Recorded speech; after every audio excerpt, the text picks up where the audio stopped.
2 minutes pour comprendre l'autosondage vésical. Pourquoi il faut surtout pas en avoir peur? Eh bien, on va poser la question au professeur Yann Nozillet. Vous êtes urologue, vous êtes secrétaire général adjoint de l'AFU. L'AFU, c'est l'Association française D'urologie. d'urologie.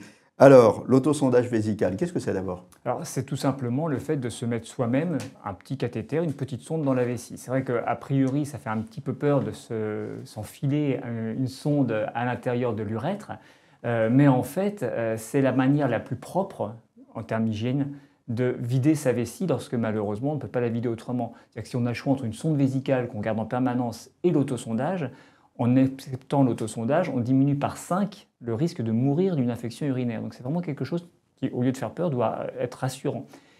Et quand vous vous lavez les oreilles en vous mettant le coton-tige, vous ne faites pas mal, parce que c'est vous qui maîtrisez le geste. Et ce qu'on doit apprendre à nos patients avec l'autosondage, c'est à maîtriser ce geste de mettre une petite sonde dans la vessie.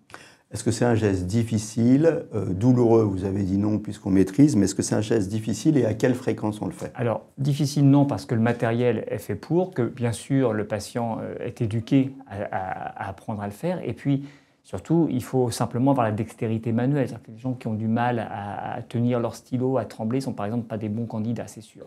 À quelle fréquence on le fait? Eh bien, aussi souvent qu'on a envie d'uriner, finalement, avec pour les patients qui ne ressentent plus leur vessie, qui ont une hypoesthésie vésicale, eh bien dans ce cas-là, la consigne de le faire au moins 5 fois par jour, et puis surtout avant de se coucher et le matin au réveil. Voilà, écoutez, maintenant vous savez tout sur l'auto-sondage vésical. Et en tout cas, il ne faut pas en avoir peur parce que ça peut être une bonne alternative. Nos émissions vous plaisent, alors aidez-nous à faire grandir la chaîne. Pour parler santé au plus grand nombre, partagez, likez, abonnez-vous.